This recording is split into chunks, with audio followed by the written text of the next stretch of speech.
Thank you, Mr Deputy Speaker.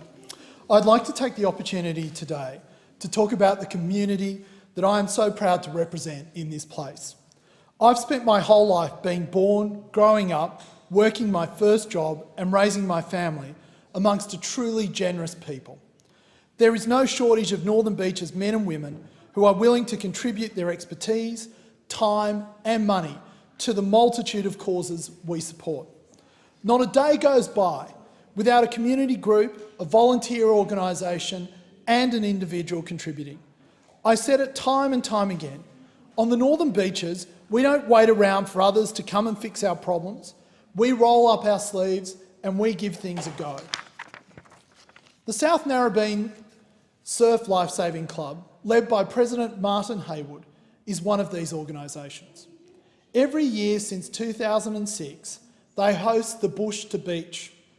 Not satisfied with the enormous contribution they make to the safety of our waterways as a patrolling club, they choose to extend their knowledge and give back to a community that does not have access to beaches.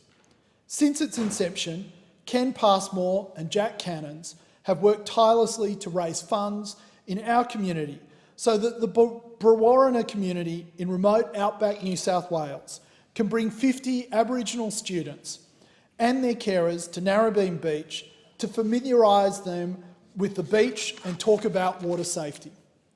The program aims to encourage school attendance and reward hard-working students with a weekend at the beach. It creates a bridge between what is too often a disadvantaged present and a bleak future to a world of possibilities. After a gruelling 12-hour bus ride, the kids take boards out and play in the surf, some for the very first time. Then we all have dinner together for the annual Brewarrina Baked Dinner Night, cooked by so many members of the South Narrabeen Surf Club. This year, the day was another great success, thanks to all the volunteers at the club that helped pull it together. Thank you for inviting me to share in this wonderful opportunity to change a life for the better. There are 14 fire stations in Mackellar, all run and manned by volunteer firefighters. If you think about it, that kind of dedication really defies logic.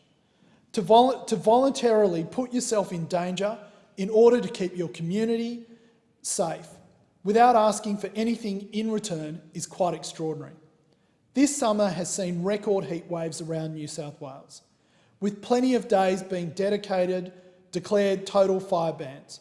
On every one of those days, there is a team of dedicated residents that stands ready to brave the heat and face the very real danger of a bushfire. These teams are known as tow ban crews.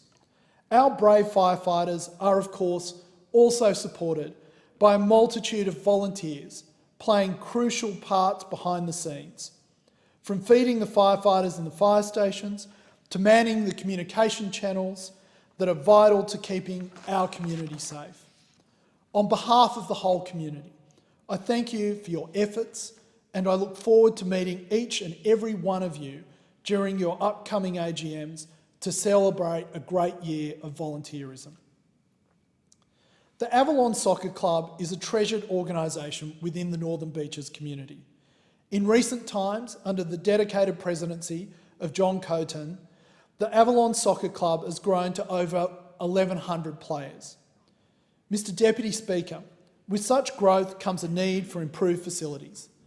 The club's home ground of Carreel Bay playing fields is home to 7 minis fields.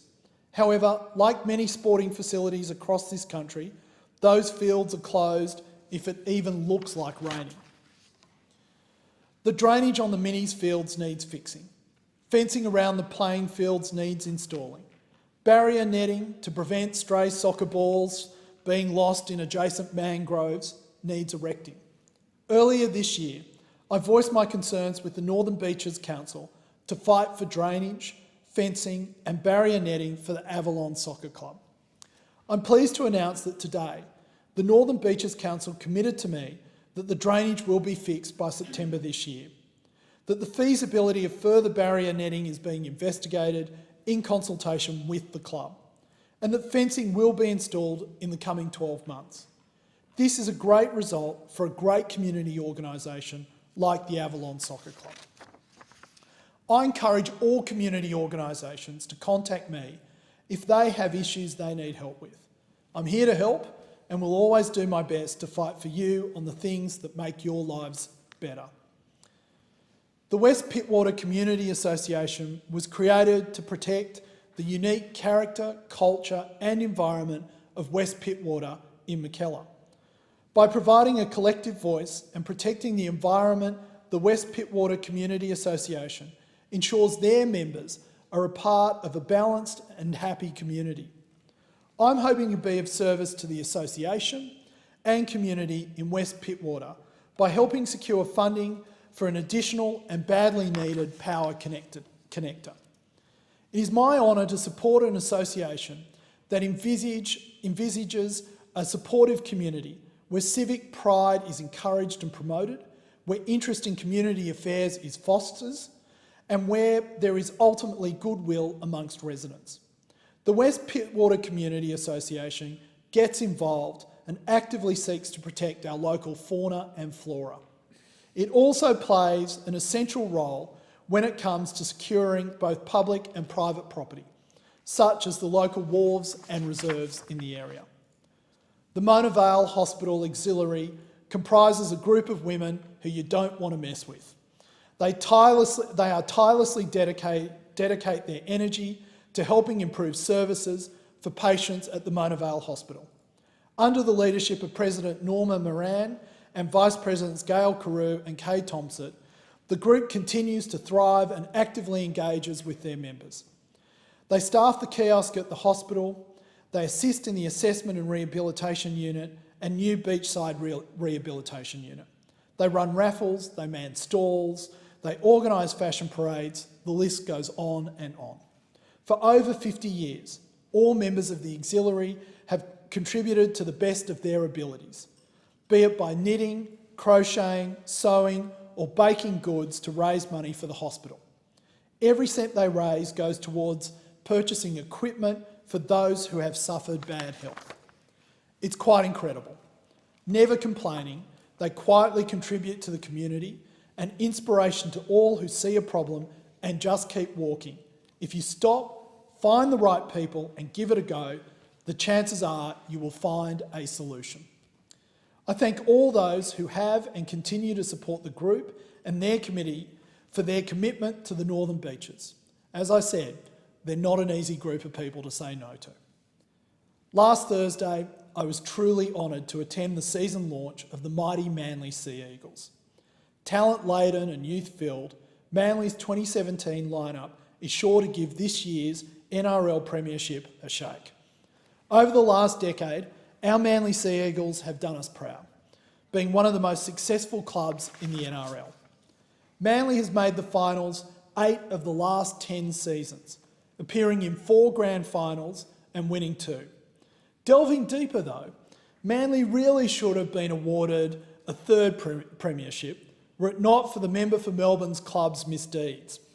It appears that for a brief period of time, the Melbourne Storm's numbers just didn't add up. Kind of like the policies of the Greens parties, Mr Deputy Speaker. This Sunday, Manly takes on our mortal enemy, Parramatta. Good luck, boys. Play hard and you'll do us proud.